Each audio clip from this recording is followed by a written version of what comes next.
नमस्कार। स्वागत है आपका इतिहास की क्लास में। आज हम कक्षा 12 का पाठ 11 विद्रोही और राज लेकर आए हैं। आज इस वीडियो में हम एक अंक के क्वेश्चन आपको करवाएंगे। तो शुरू करते हैं इतिहास पाठ। पहला क्वेश्चन है आपका, रिक्त स्थानों की पूर्ति कीजिए। क्वेश्चन नंबर 1, 1857 की क्रांति की शुरुआत डैश में डैश शहर से हुई। तो 1857 की क्रांति की शुरुआत मेरठ छावनी से हुई और 10 मई 1857 को हुई। तो इसमें आपका आएगा 1857 की क्रांति की शुरुआत 10 मई 1857 को मेरठ शहर से हुई। दूसरा, सबसे पहले भारतीय सैनिकों से बनी डैश ने शुरुआत की। तो 1857 की क्रांति की शुरुआत सबसे पहले भारतीय सैनिकों से बनी पैदल सेना ने शुरुआत की 10 मई 1857 को दोपहर के बाद। उसके बाद घुड़सवार सैनिक भी इससे आकर मिल गए और 11 मई को ये सिपाही सुबह दिल्ली पहुंच गए और दिल्ली में लाल किले में इन्होंने मुलाकात की भारत के मुगल बादशाह बहादुर शाह जफर द्वितीय से। तो अगले क्वेश्चन में 11 मई को सिपाही डैश पहुंच गए। तो 11 मई को सिपाही दिल्ली पहुंच गए। अगला, सबसे पहले डैश ने क्रांति का नेतृत्व स्वीकार किया। 10 मई को शुरुआत हुई, 11 मई को सुबह सिपाही दिल्ली आ गए और उन्होंने बहादुर शाह जफर द्वितीय अंतिम मुगल बादशाह को क्रांति का नेतृत्व करने के लिए स्वीकार कर लिया, मना लिया। तो सबसे पहले अंतिम मुगल बादशाह बहादुर शाह जफर द्वितीय ने क्रांति का नेतृत्व स्वीकार किया। नेक्स्ट, फिरंगी शब्द डैश भाषा का शब्द है और ये डैश शब्द से निकला है। तो फिरंगी शब्द फारसी भाषा का शब्द है और ये फ्रेंच शब्द से निकला है जिससे फ्रांस भी बना है। अगला रिक्त स्थान, सहायक संधि डैश द्वारा डैश में तैयार की गई। सहायक संधि लॉर्ड विलेस्ली द्वारा 1798 में तैयार की गई।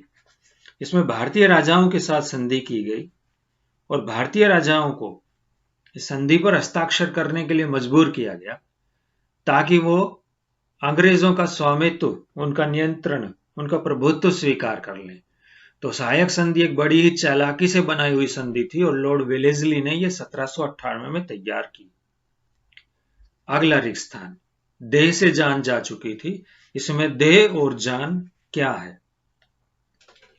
ये जो लाइन है ये अवध के लिए प्रयोग की गई है जब 1856 में अवध का अधिग्रहण अंग्रेजों के द्वारा कर लिया गया।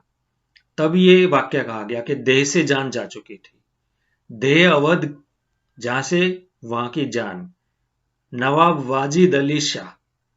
तो देह शब्द अवध के लिए और जान शब्द नवाब वाजिद अली शाह के लिए प्रयोग किया गया है।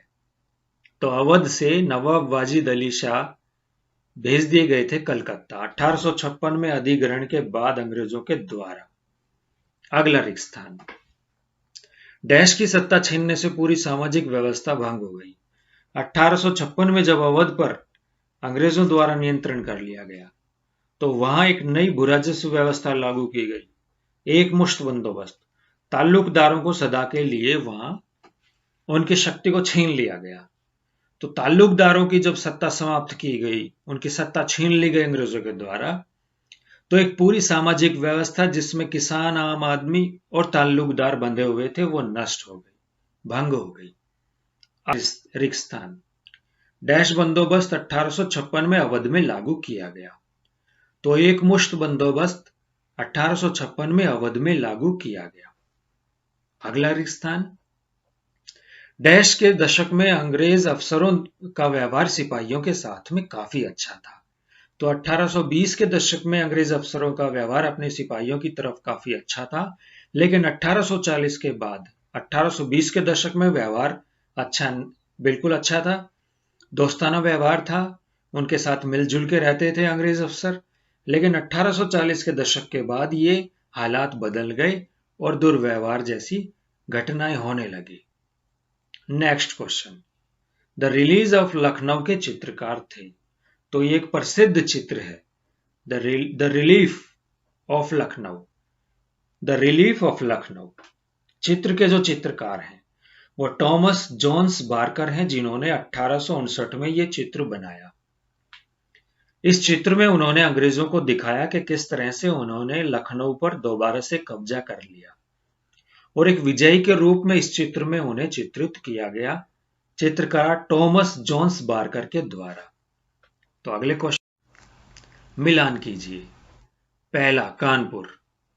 तो कानपुर में क्रांति का जो नेतृत्व है वो नाना साहब के द्वारा किया गया। तो कानपुर पहला है जो आपके 7वें पॉइंट से मिलेगा। दूसरा, झांसी। झांसी में नेतृत्व किया वहां की रानी लक्ष्मीबाई ने। तो दूसरा जो पॉइंट है ये आपका अगले तीसरे पॉइंट से मेल खाएगा। तीसरा, आरा। आरा बिहार में वो जगह है जहां वहां के स्थानीय जमींदार कुंवर सिंह ने क्रांति का नेतृत्व संभाला। तो तीसरा पॉइंट आपके 8वें पॉइंट से मिलेगा। चौथा, छोटा नागपुर। छोटा नागपुर का सिंहभूम क्षेत्र जहां आदिवासियों ने क्रांति में बढ़ चढ़ के भाग लिया, और वहां एक आदिवासी काश्तकार गोनू ने उसका नेतृत्व किया। तो चौथे पॉइंट का आपका उत्तर होगा 9वां पॉइंट, मिलान होगा 9वें पॉइंट से। पांचवा, शामल। शामल पश्चिम उत्तर प्रदेश के बागपत परगने में क्रांति का नेतृत्व करने वाले व्यक्ति थे। तो पांचवा जो पॉइंट होगा ये आपके पहले पॉइंट से मिलेगा। छठा, कैप्टन हियर से जो थे वो अवध मिलिट्री पुलिस में तैनात थे। तो छठा पॉइंट दूसरे पॉइंट से मिलेगा। सातवां, मौलवी अहमदुल्ला शाह। इन्हें बागडंका शाह भी कहा जाता है जी, और इन्होंने क्रांति में बढ़ चढ़ के हिस्सा लिया। ये पालकी में चलते थे और इनके समर्थक इनके आगे ढोल नगाड़े बजाते हुए चलते थे। तो सातवां जो पॉइंट है वो 5वें पॉइंट से मिलान करेगा। आठवां, बेगम हजरत महल। अवध की बेगम थी, ये नवाब वाजिद अली शाह की बेगम थी। जब नवाब वाजिद अली शाह को कलकत्ता भेज दिया गया तो 1857 की क्रांति में इन्होंने लखनऊ से कमान संभाली और क्रांति का नेतृत्व किया। तो 8वां पॉइंट आपका 6ठे पॉइंट से मिलेगा। 9वां, बंगाल आर्मी की पौधशाला। बंगाल आर्मी में बहुत सारे किसान जो थे वो अवध से और पूर्वी उत्तर प्रदेश से भर्ती किए गए थे सैनिक के रूप में। तो अवध को बंगाल आर्मी की पौधशाला कहा जाता है। तो आपका 9वां पॉइंट होगा वो आपके चौथे पॉइंट से मिलेगा। चलते हैं अगले को। इसमें बताना है सत्य और असत्य, कौन सा कथन सत्य है और कौन सा असत्य है। कथन ए, क्रांति की शुरुआत घुड़सवार सेना ने की। तो 1857 की क्रांति की जो शुरुआत हुई है वो भारतीय सैनिकों से बनी हुई पैदल सैनिकों ने की, इसलिए ये कथन पूर्ण रूप से असत्य है। कथन बी, कई जगह शाम के समय तोप का गोला दागा गया और संकेत दिया गया कि क्रांति की शुरुआत हो गई है। ये क्रांति की जो शुरुआत है उसका संकेत देने के लिए बिगुल बजाए गए और शाम के समय तोप से गोले दागे गए। तो बी कथन बिल्कुल सही है। कथन सी, सिपाहियों ने अमीर और साहूकारों को अंग्रेजों का पिट्ठू मानकर निशाने पर लिया, उन पर हमले किए।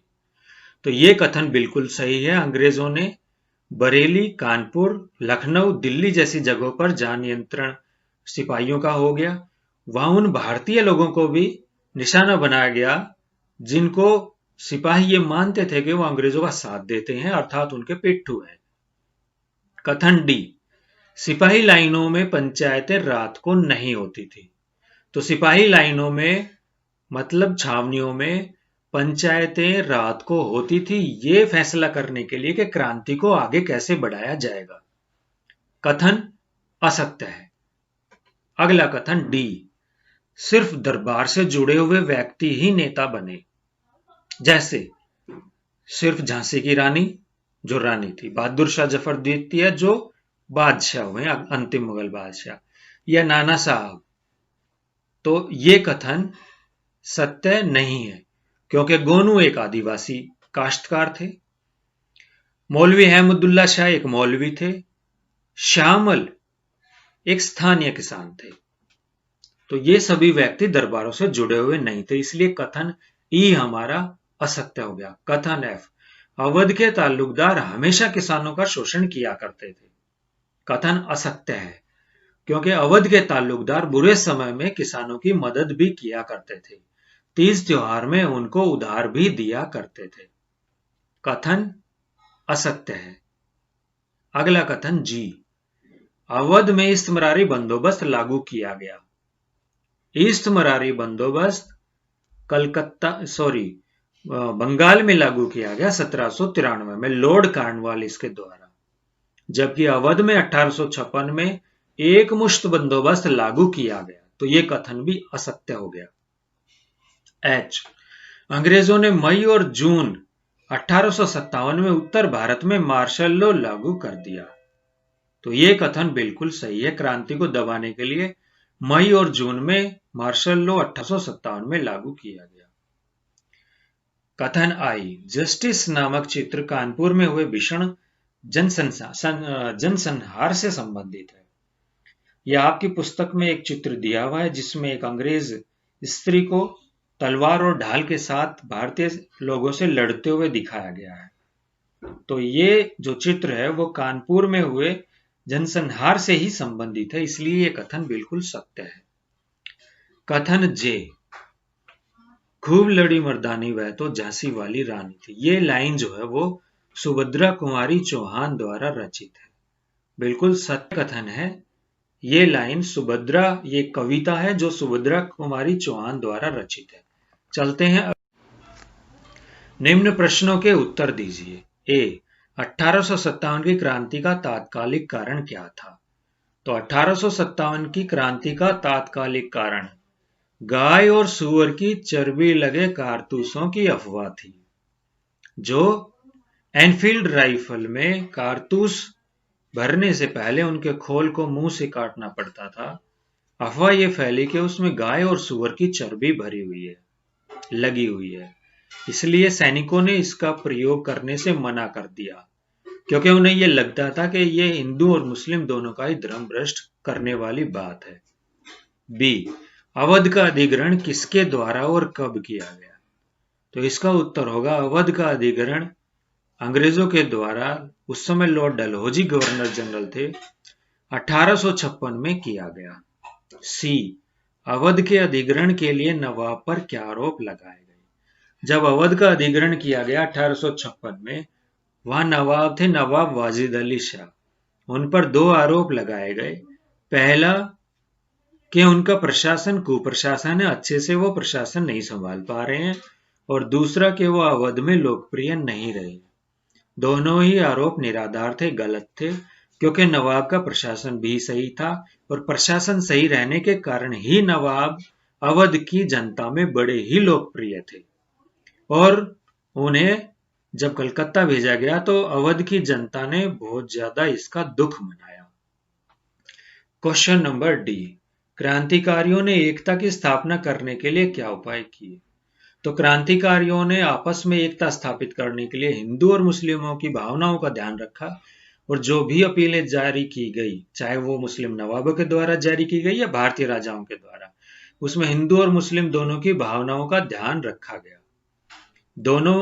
जितनी भी अपीलें जारी की गई, प्रार्थनाएं जारी की गई, लोगों के लिए घोषणाएं जारी की गई, उनमें पैगंबर मोहम्मद और महावीर जैन की दुहाई भी दी गई। ये सब काम एकता की स्थापना के लिए किए गए। क्वेश्चन डी, अंग्रेजों ने कहा कि हिंदुओं को मुसलमानों के खिलाफ भड़काने के लिए 50,000 रुपए खर्च किए। तो अंग्रेजों ने बरेली के हिंदुओं को मुस्लिमों के खिलाफ भड़काने के लिए 50,000 रुपए खर्च किए, लेकिन वो कामयाब नहीं हो पाए और उनकी ये योजना असफल हो गई। अगला क्वेश्चन एफ, इन मेमोरियम चित्र के चित्रकार का क्या नाम है? तो इन मेमोरियम चित्र आपकी पुस्तक में दिया हुआ है। इसके चित्रकार हैं जोसेफ नोएल पेटन। 1859 में यह चित्र बनाया गया। इसमें अंग्रेज महिलाओं को और बच्चों को बड़े डरे सहमे दिखाया गया है। तो इस चित्र के जो चित्रकार हैं वो जोसेफ नोएल पेटन है। क्वेश्चन नंबर जी, बंगाल टाइगर से ब्रिटिश शेर का प्रतिशोध कौन सी पत्रिका में छापा गया? तो बंगाल टाइगर से ब्रिटिश शेर का जो प्रतिरोध है वो पंच नाम की पत्रिका में 1857 में छापा गया। क्वेश्चन नंबर जी, रेजिडेंट किसे कहते हैं? रेजिडेंट वो अंग्रेज अफसर था जो ईस्ट इंडिया कंपनी के गवर्नर जनरल का प्रतिनिधि था भारतीय राजाओं के दरबार में। भारतीय राजा के दरबार में रेजिडेंट नाम के एक अंग्रेज अफसर को नियुक्त करते थे जो भारतीय राजा सायक संधि पर हस्ताक्षर कर देते थे। क्वेश्चन नंबर आई, कोई दो अफवाह लिखिए जिनके कारण सिपाहियों में असंतोष पैदा हुआ। पहली अफवाह कारतूस की, जिसमें गाय और सुअर की चर्बी लगे हुए कारतूस की घटना की अफवाह थी। और दूसरी अफवाह ये थी कि बाजार में मिलने वाले आटे में अंग्रेजों ने गाय और सुअर की हड्डियों का चूरा मिला दिया है ताकि उनका धर्म भ्रष्ट किया जा सके और उन्हें ईसाई बनाया जा सके। तो ये दो अफवाहें थी जिसके कारण भारतीय सिपाहियों में अंग्रेजों के प्रति असंतोष पैदा हुआ। इसके साथ हमारा वीडियो खत्म होता है। धन्यवाद।